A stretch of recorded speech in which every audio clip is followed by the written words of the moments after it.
Okay, everybody, so this is kind of the second part of realism, and some of it will overlap with what we talked about in class. I was trying to squeeze in a lot of things, which I think we did a good job of, but I want to go back a little bit and emphasize a few things as we move through this PowerPoint presentation. So, the next few slides I'm just going to make a few comments on before I get to some of the areas that we didn't get to. We talked about estimating power last week, and the one thing I want to talk about with estimating power is the purpose of estimating power is to make sure that there's an understanding about where the relative power resides.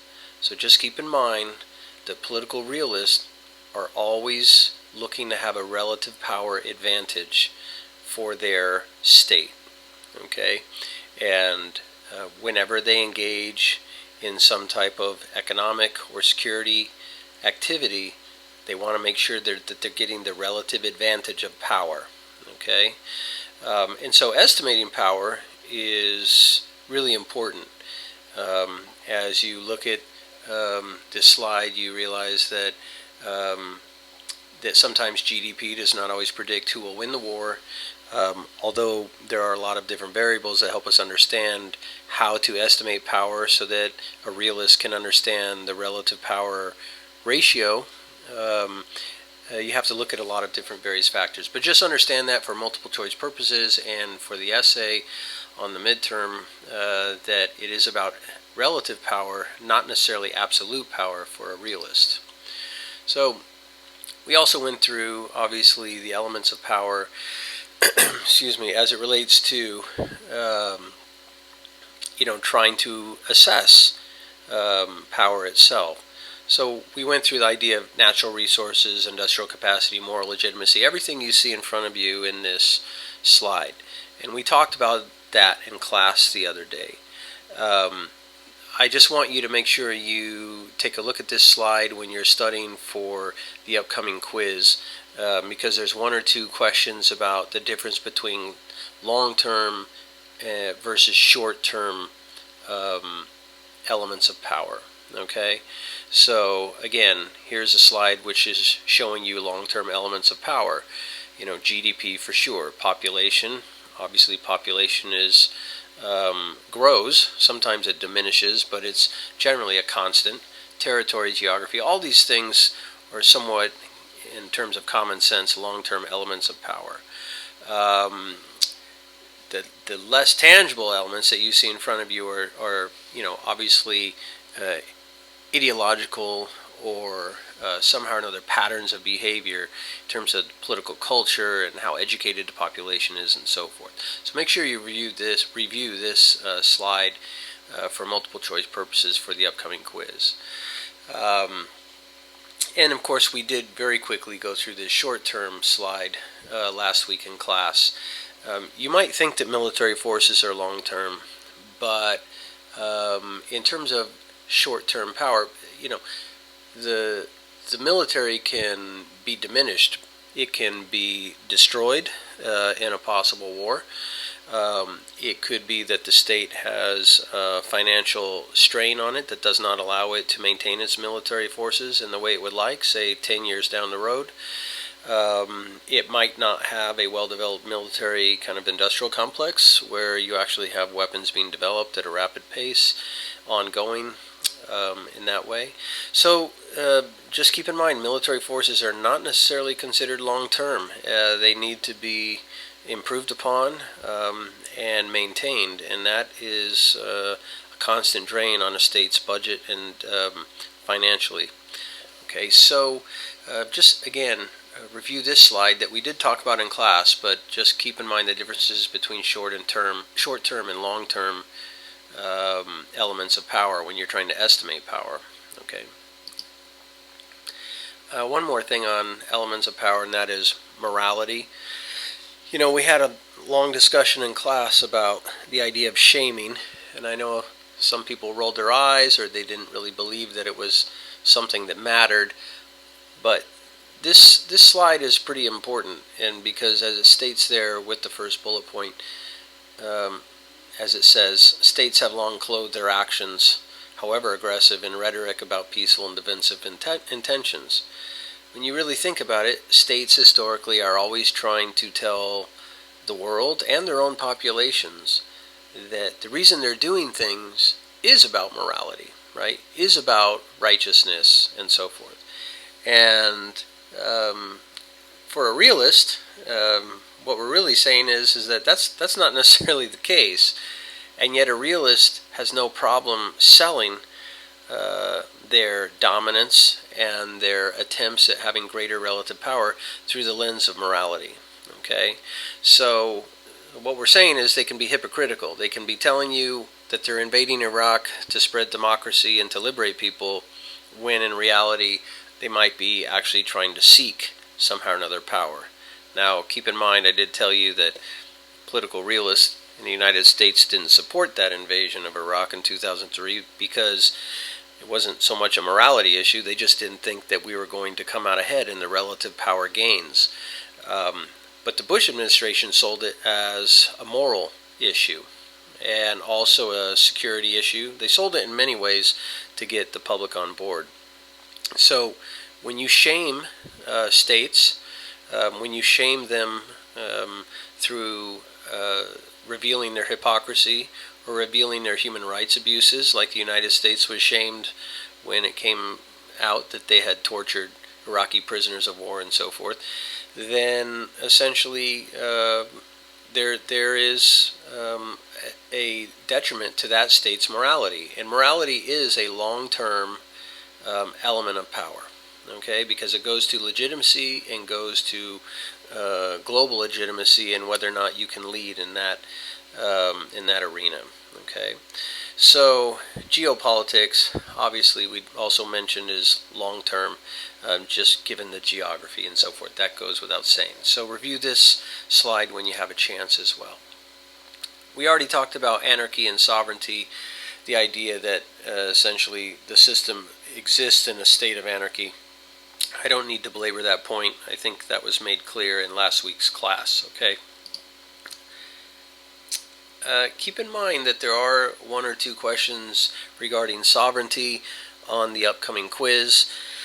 Obviously, there'll be an issue of sovereignty to be addressed on the midterm as well. But for the upcoming second quiz, there will be questions about sovereignty on there. So keep that in mind, okay?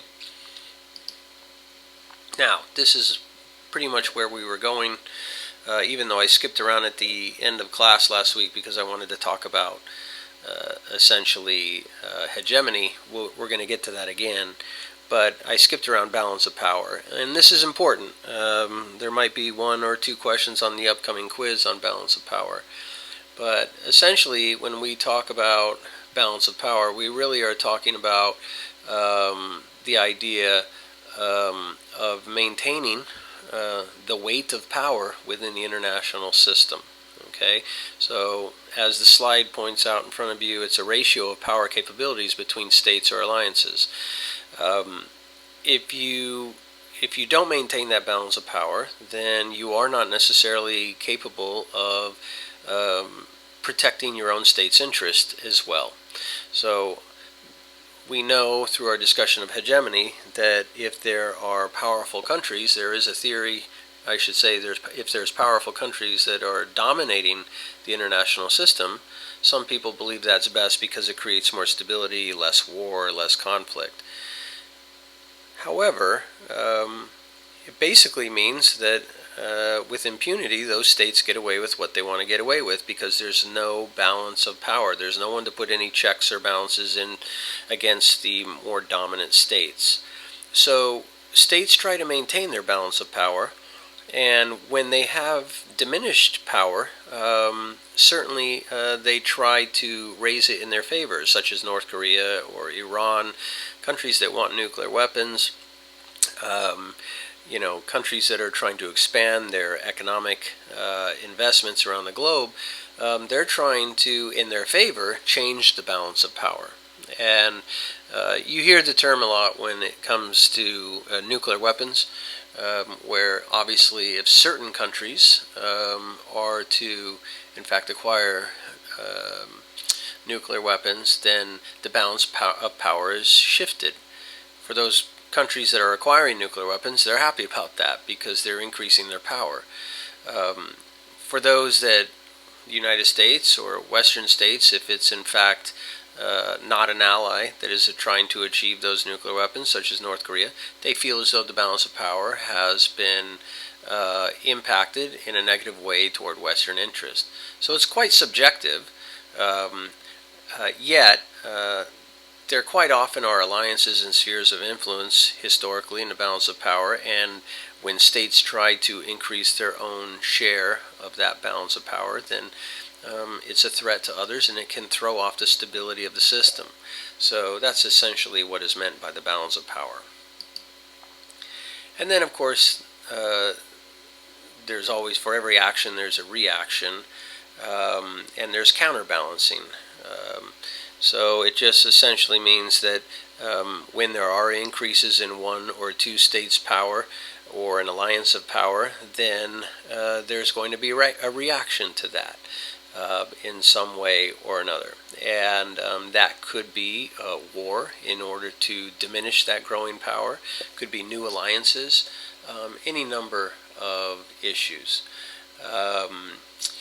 So just keep that in mind, review this whole area in terms of balance of power for one or two multiple choice questions. Probably not so much an essay question on the midterm, but multiple choice questions for sure. Okay. And I'll come back to this slide after I talk about a few other things. Excuse me. So, great powers and middle powers. We went by this last week, and we skipped it. And the most powerful states, obviously, in the system of international relations, receive the most attention from, as it says, the IR scholars, from international media, etc. And only a handful of states are considered great powers, really, when we think about the fact there's over 200 countries in the world. But we do categorize states based on essentially their overall power structure. And the great powers have certain characteristics which we'll talk about. So this chart, which you won't find in your book, shows a kind of breakdown of the hegemon, the United States, the most dominant power, the world's superpower, the world's hegemon, the U.S., and then the great powers, which are listed there in the middle: Britain, Germany, France, Russia, China, and Japan, actually. And you might not think that because Japan doesn't necessarily have a standing military capability like it obviously did at the turn of the 20th century, but economically it's quite developed. So it is considered a great power. And then we have the middle powers, Canada, Italy, Turkey, etc. All those in green that you can see for yourselves there. India is an interesting case, right in between great powers and middle powers. So the great powers are essentially, as I said, the 6 or 7 states that we talked about. Obviously, overwhelmingly, they have strong militaries. They have nuclear weapons, and they can only be defeated by another great power. So, if you are a great power as a state, you're not going to be defeated by any middle power to speak of. It's going to be another great power that can do that. So the great powers are characterized by essentially having, the strongest militaries on the globe, in the world. And so obviously the ones listed there, U.S., China, Russia, etc., are are the most powerful militaries in the world. And China is obviously something we talk a lot about in class, but it is the one state that we know is rising so quickly that it might actually, in short order, but not necessarily, turn out to shift the international system away from a unipolar hegemonic system into a bipolar system. But we're not there yet. by most traditional estimates. So another measure, if you look at essentially great powers in terms of world GDP and military expenditures, we've talked a lot about this. This chart's somewhat outdated. It's probably even grown. We know it has grown actually since this time. But if you look at the United States, just in terms of its GDP over here, and China, it is no surprise that obviously the two countries with the largest GDP have the highest level of military expenditures as independent, individualized states. The United States obviously commits more of its expenditures than the next six powerful countries combined. So, if someone wants to know who the world's hegemon is, they can look at GDP and they can look at military expenditures. And of course, China's on the rise, but the United States has essentially made the decision that it's going to try to maintain its hegemonic dominance through expanding its military and always maintaining that relative power advantage to each of those other great powers. So all of those great powers have significant militaries, but no one's close enough to necessarily defeat the United States at this point. Again, we know things are changing with cyber warfare and so forth. So middle powers obviously rank below great powers. They're not consistently well industrialized. It's sporadic in terms of their industrialization. And some are small and have specializations that make them very valuable in terms of resources and output to the rest of the world. So obviously all the countries there you see listed under the examples bullet point are examples of middle powers that are just not as fully developed in terms of their infrastructure and their production and so forth as other states. Now down here where we see India right here, where we see India down here, that is probably the country that is most confusing in terms of where they stand in the rankings. So sorry to make you dizzy there, but again, back to this chart, you see India falling between the great powers as well as the middle powers, and that's because they have such a well-developed military, nuclear weapons, and of course their economic potential and their potential for economic output and productivity, which has basically not been maximized, is pretty significant. So they're rising in terms of being considered a great power. It isn't just the military alone. Obviously, if it was, Japan would not be considered a great power. It has to do with how modern you are in terms of your entire infrastructure, your entire industrialization, and so forth. So just keep that in mind. So we did talk about power distribution. We started to, and I know I jumped ahead to some other slides when I tried to squeeze this in at the end of class the other day. The whole idea of the constellation of the globe, right? How is it distributed in terms of power? How is the globe, I should say, allocated in terms of power? And so power distribution basically says, where does power lie within states, right? So there's a new term that we haven't talked about, and that's neo-realism. Neo meaning new realism. And we also refer to this as structural realism, right? And so structural realism essentially tries to understand realism not necessarily through one-on-one analyses of one state to another, right? Because we're always talking about the interstate level of analysis. How much power does the U.S. have compared to China? How much power does the United States have compared to Cuba? These types of analyses. Neo-realism or structural realism basically says we really shouldn't be looking at a state's intention or power or their behavior merely by looking at its one-on-one relationships with states or analyzing one-on-one power. So essentially, we have to look at the entire distribution of power within the system.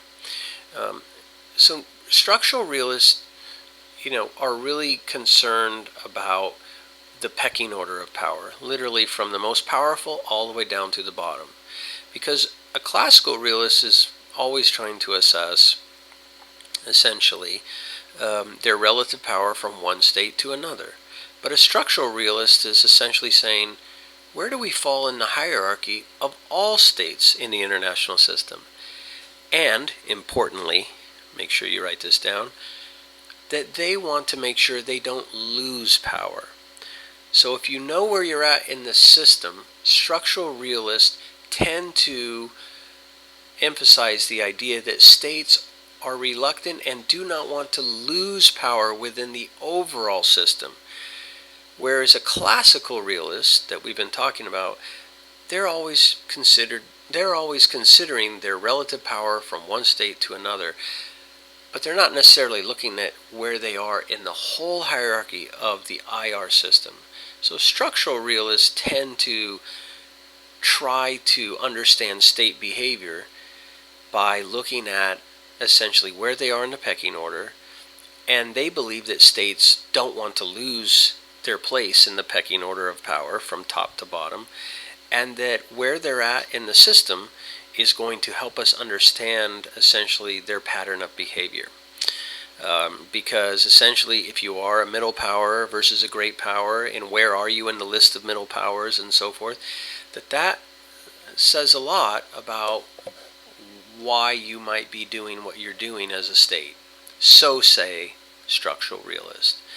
So if we try to look at India and try to understand why they take some of the actions they do, it could be not only that they don't want to lose position, they want to gain position, but they understand that in the pecking order of power in the international system, they are essentially very close to being considered a great power. And that itself would be quite significant for them. Even though their relative power to so many states is greater and they're already significant, they are not necessarily considered a great power as compared to many of the Western states. So probably talk a little bit more about that next time we see each other in class. And then neoclassical realists are essentially realists who, in fact, do believe that you can't ignore, they believe in a lot of things, but essentially they do believe that you have to also take into account the internal makeup of a state. So in the bullet point above neoclassical realists, you see where structural realists do not believe in doing a domestic level of analysis. They don't think it's important. But a neoclassical realist, a new classical realists that have rethought the whole philosophy, they definitely believe that if you ignore what's going on inside a country, you might be underestimating its power or underestimating why, an understanding of why the state might or might not take certain action, economically, security-wise, what have you. And so if you just want to look to Russia and Vladimir Putin, you can see that looking internally at Russia will help explain a lot in terms of why it's undertaking the actions it's taking.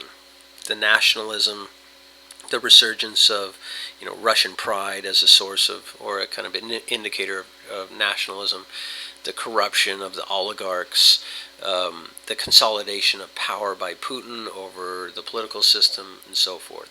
So neoclassical realists are realists that believe that we no longer, as realists, if you are one, should ignore the domestic level of analysis. Okay? All right. So we did talk about this toward the end of class last week, the idea of polarity. How many centers of power are there in the system? And we, I think, went through that fairly effectively. Multipolar, tripolar, unipolar, also bipolar. Obviously, the whole idea that the Cold War was a bipolar system. And then we went through power transition theory, I think that was self-explanatory. I shouldn't have to go through that again at this point, I don't believe. But again, this chart shows us, and to reemphasize, because I remember some of the questions that were asked, if we're talking systemic hegemony, in terms of global systemic hegemony, there is only one hegemon, and that hegemon is a global hegemon. And that's why we refer to this far right column as unipolar hegemony, meaning there's only one superpower, there's only one dominant state in the international system. If in a bipolar system, if there are two equally dominant states, then we have no hegemon, and there is no hegemony. Okay, so when I say that, there's no global hegemony. Okay, I mentioned the other day that there are in fact regional hegemons. That is different than what we're talking about power distribution within the international system as it relates to understanding the global order. So these charts in front of us show the global order. Whether it's a multipolar system, bipolar, or unipolar, you can have regional hegemons. But that's a different use of the term hegemon than systemic global unipolar hegemon. Okay? So, or hegemony, I should say, because the hegemon is the country that is the dominant state. Okay? Now, actually, let me go back, and as I talk about the next slide, just keep these in mind right here. Less stable, stable, more stable, right? So hegemony, the holding of one state by one state of the most power in the international system. So on the midterm, you're going to want to write that definition to start out with, because I promise you this is on the midterm. Hegemony is the holding by one state of most of the power in the international system. Okay, so that just means because they're the biggest dog on the block, because they're the most powerful state, they can impose their rules and arrangements through dominance. I'm going to remind you, even though there's two words that basically define realism, right? Power and dominance. The whole goal of, realist is to acquire power in order to dominate. So dominance is the goal. Dominance of other states through a relative acquisition of power. Okay? But hegemony is defined here, and you'll want to make sure you review this slide for the upcoming quiz and the midterm, right? So again, if you are the dominant state, that means you're the hegemon in the entire global system, that is, and that just by default, because no one can challenge your power, you can, through influence, through force, through dominance, through sheer will, you can impose your ideas and your sense of what the norms and the laws should be, and the rules should be, and the arrangements should be in the international system. It doesn't mean you'll always get your way, but by and large you will.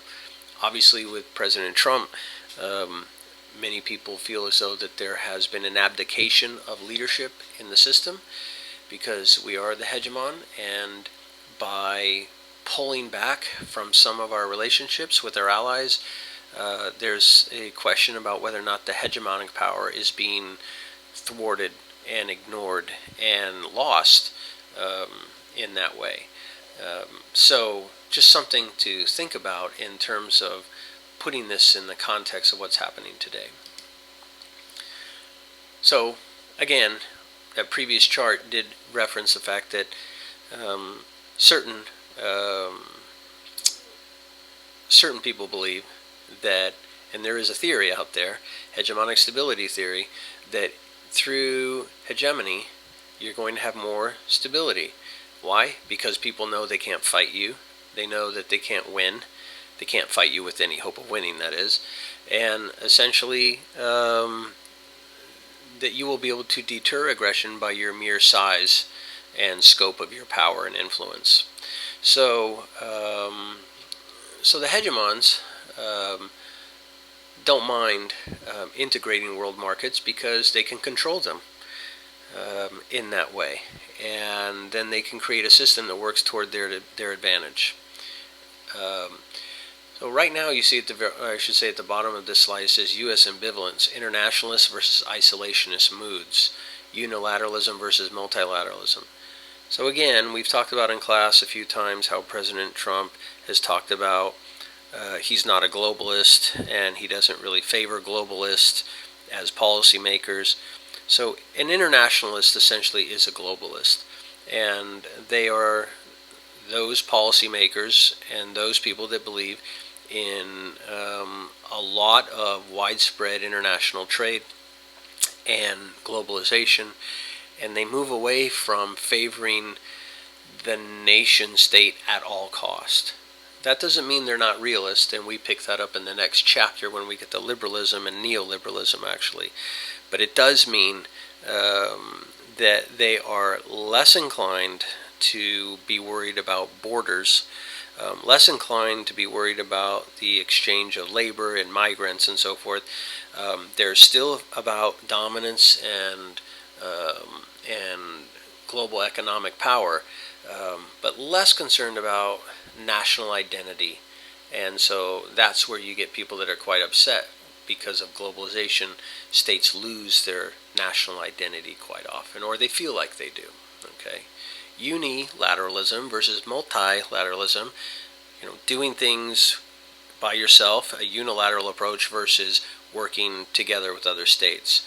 Well, obviously, realists believe that states are the most important actor and the only actor that really matters in international relations, and states should work toward their own interest, and they don't necessarily believe in international organizations and multilateralism in any real way. And we're talking classical realist here. Okay. So alliances, coalition of states that coordinate their actions to accomplish some end.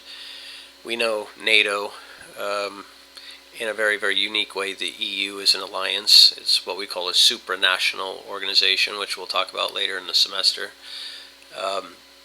But alliances can be economic. They can be based on security in terms of protection. But an alliance is a coalition of states that try to coordinate some type of action to accomplish some end goal. And they usually have a written agreement, and they agree to cooperate with one another and trade with one another. And if it's a security issue, they certainly promise to protect each other. And so, for multiple choice purposes, make sure you definitely understand that alliances can provide increased security for states, but they can also draw states into wars that they don't want to be in, because if you want to get the benefits of being in an alliance, you have to sometimes suffer the cost, which means come to the aid of a fellow state, if in fact they are in need of that. Okay. So I think this slide is fairly self-explanatory. Obviously, there's power in numbers. If you're in an alliance and you pool your capabilities, you are going to have an increased reach economically, strategically, security-wise, and so forth. So depending on what states join an alliance, for the most part, you are essentially going to enhance and expand your access and your capabilities. Access to information often, access to markets, to labor, but to information that might help your industries grow in your own countries in that way. Okay, so just kind of look at this slide and kind of review some of those thoughts that have been put down in the bullet points.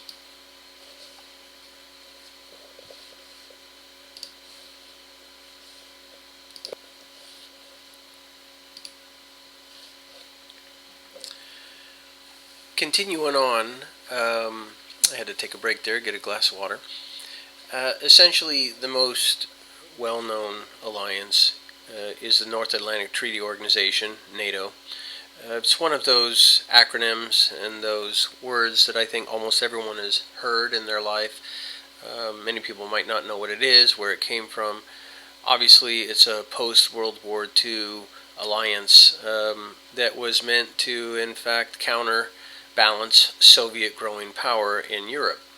And so it essentially is a security alliance that is entered into by Western Europe and essentially the United States being most significant, and where there's a mutual pledge, among other duties, to in fact defend Europe from any Soviet aggression. So of course the Soviets then had their own security alliance with Soviet states and allies, communist states, known as the Warsaw Pact. At the fall of the Soviet Union, that was disbanded. Essentially, what you need to know about NATO at this point, apart from the fact it's the most famous security alliance in the world, that it was originally intended to be an element of post-World War II Cold War counterbalancing, and the Cold War is over. And so many people have questioned, what's the point of NATO anymore? They certainly have been saying that over the last 15 years. I think with Russian aggression in the Crimea Peninsula and eastern Ukraine, people are now worried about Vladimir Putin's intent and his long-term intentions regarding Eastern Europe. So it seems as though that NATO's original purpose of deterring Russian aggression might have come full circle and given it new life. Of course, President Trump has made the whole idea of NATO payments, because all member states have to pay dues and pay for essentially the actions of NATO training and so forth and its administrative overhead. He has made the idea of making sure other member states that are behind in their contributions pay their fair share. Part of this is the fact that President Trump is known as, the first transactional president that believes in quid pro quo types of business transactions and believes that, that's just how it should work. But an interesting point here is that if you are the global hegemon, whether you like it or not, you're receiving the benefits of stability and of being able to create the dominant rules and norms for the system. And as such, many people think that it is, again, an abdication of that dominant hegemonic role where you are in fact supposed to be the umbrella power that brings stability to your allies, that to make such a large issue out of non-payment, which is quite small in terms of U.S. Kind of economic power, to make such a big deal about that and rupture the alliance in terms of good relations seems unnecessary to some. Others, they think it's a sign of the assertion of power and righteousness in terms of making sure people uphold their part of the alliance. But again, the United States is the dominant world power, and as such, that comes with a huge amount of responsibility. And the idea that the United States is somehow or another going to potentially damage NATO by calling in back payments seems to be short-sighted, as opposed to a long-term understanding of the benefit of the alliance. So just something to think about.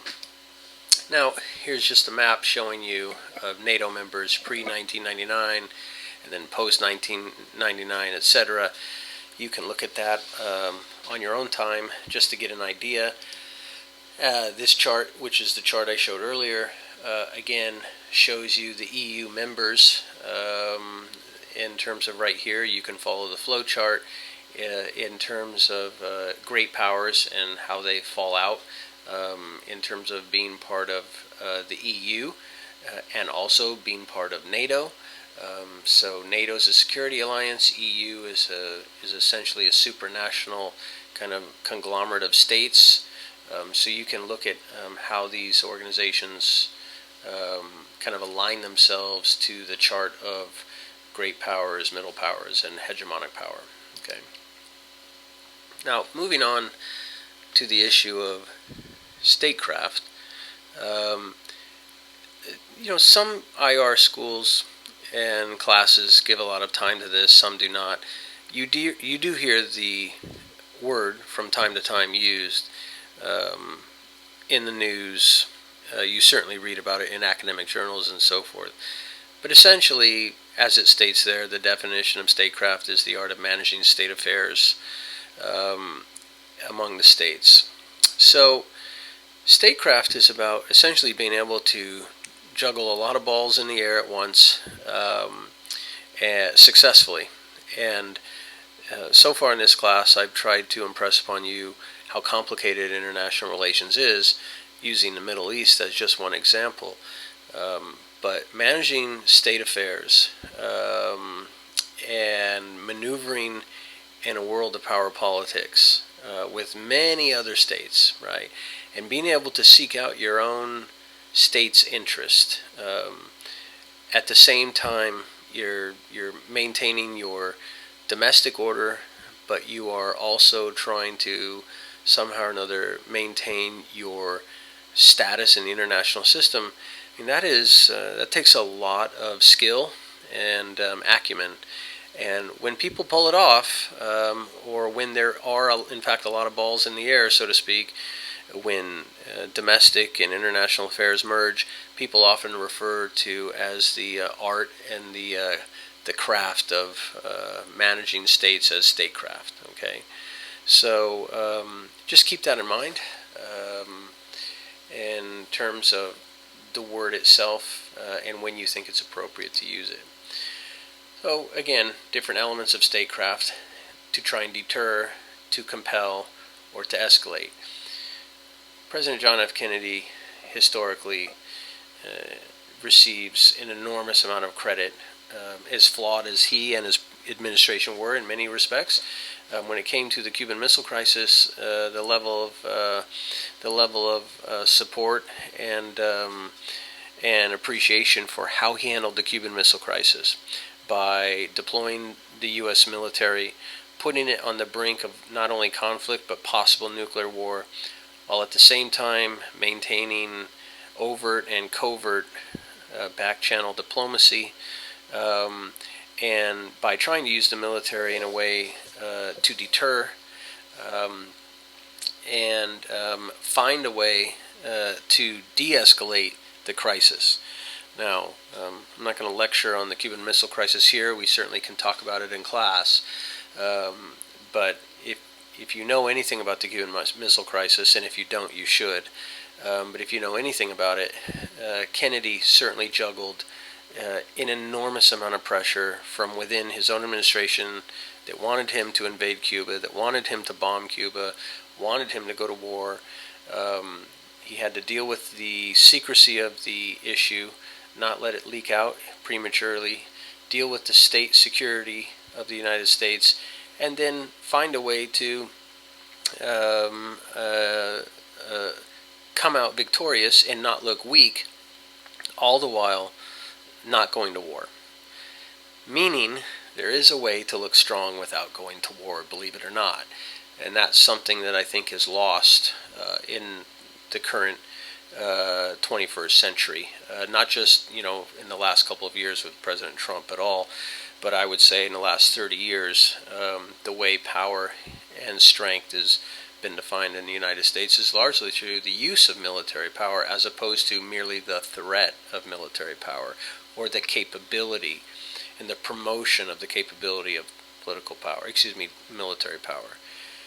So these bullet points are giving you different ideas of how to manage statecraft, how to compel behavior using your different levers of power and so forth.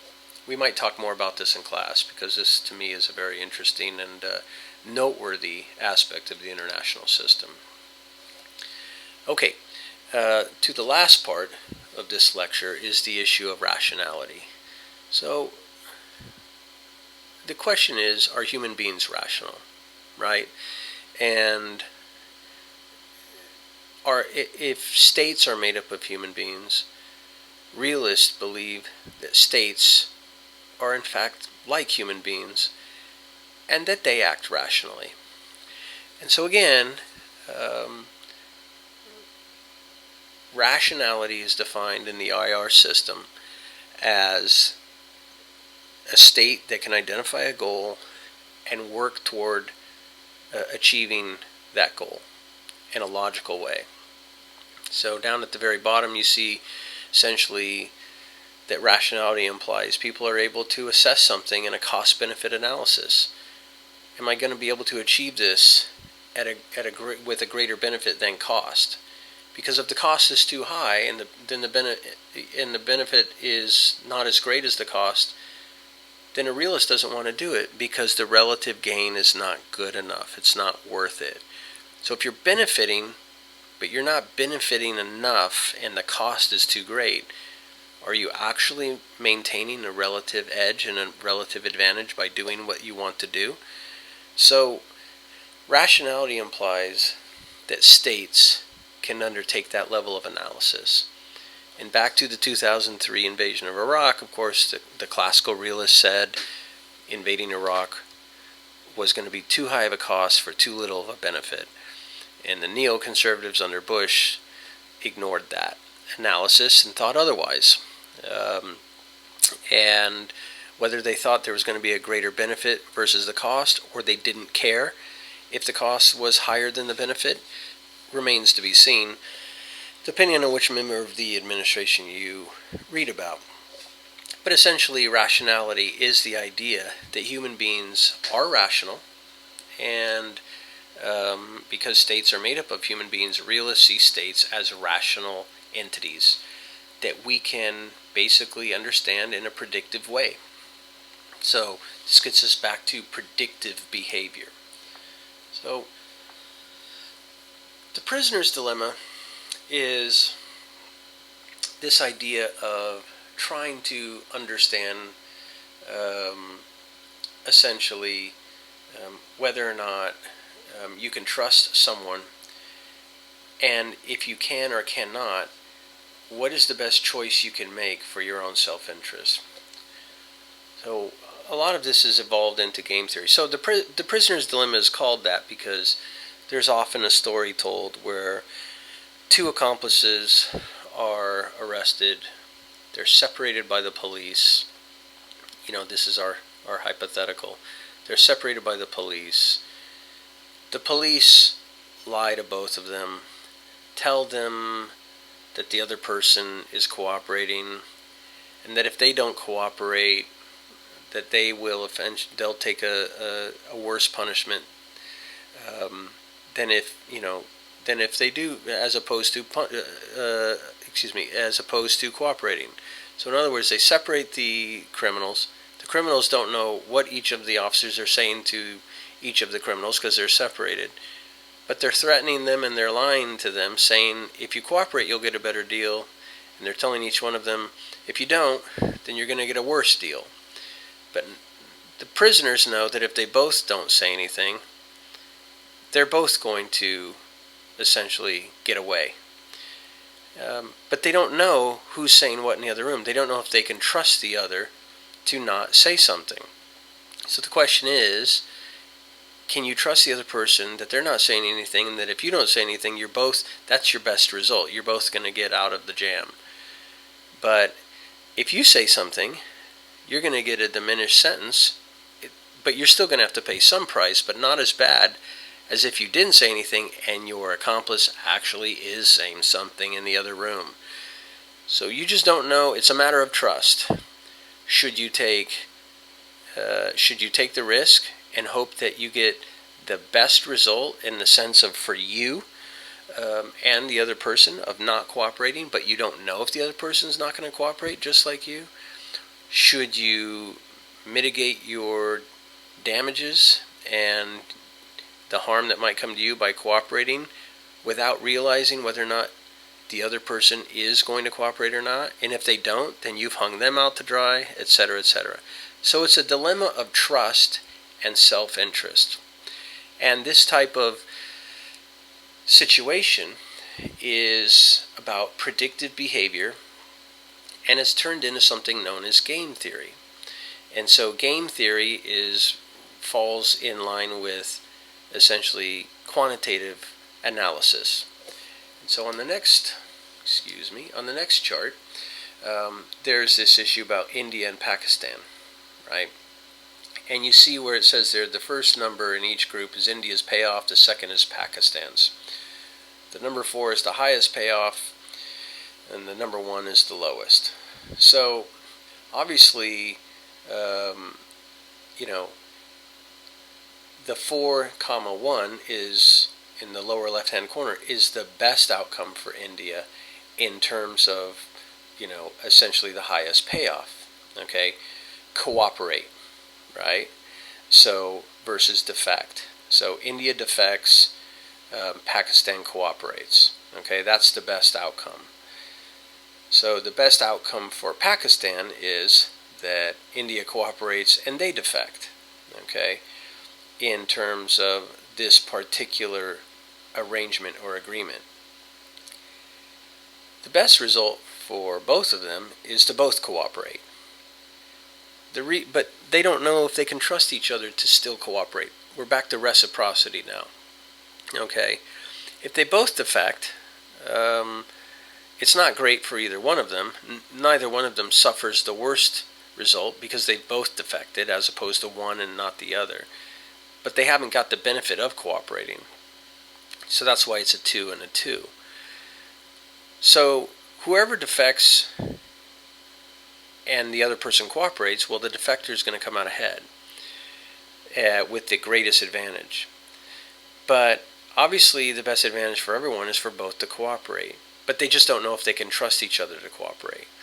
So this kind of numerical analysis is what they call game theory.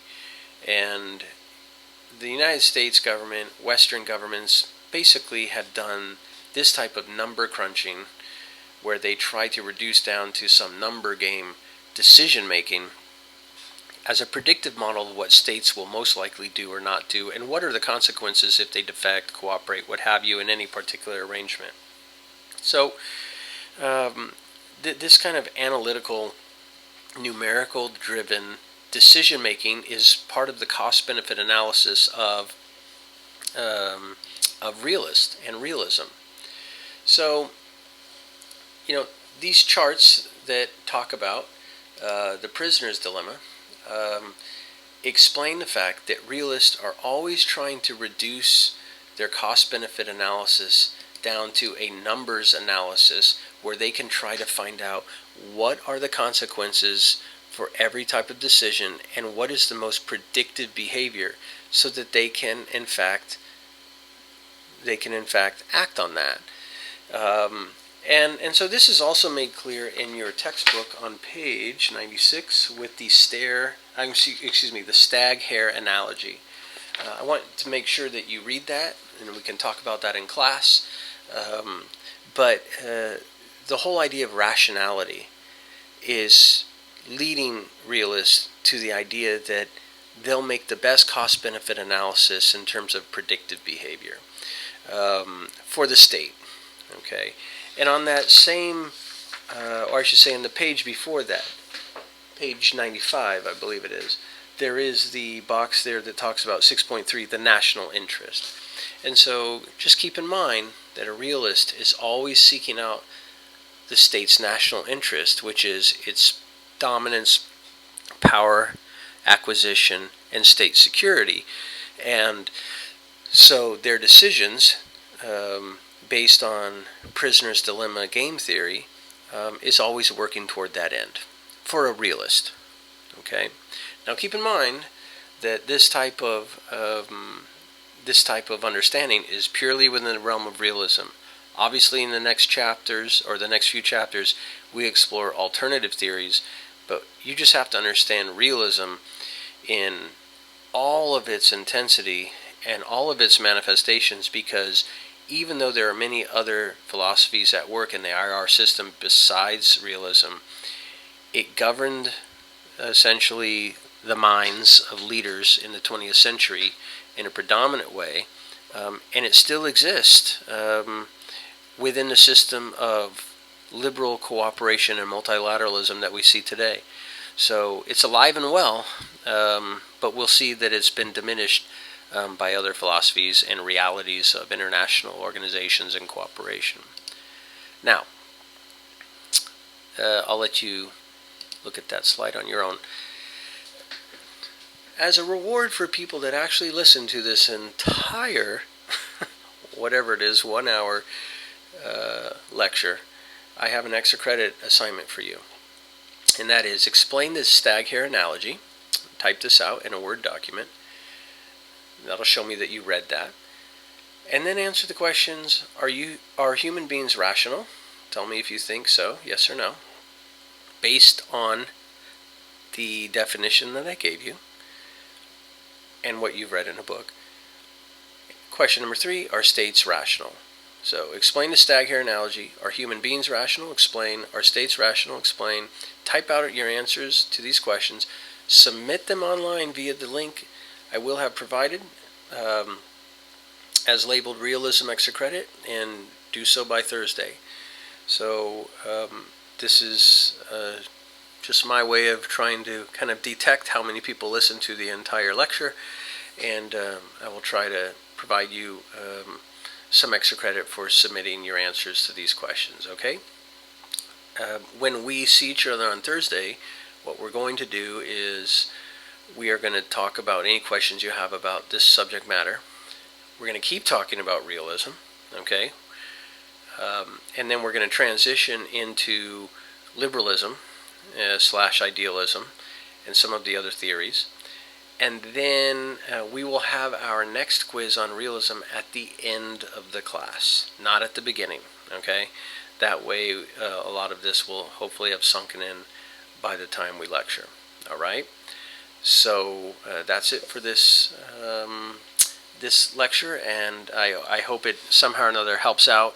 It's not the same as being in class for 3 hours, but I think it does a good job of, I think, providing you the baseline information that will help us discuss this further come Thursday. Okay, thank you.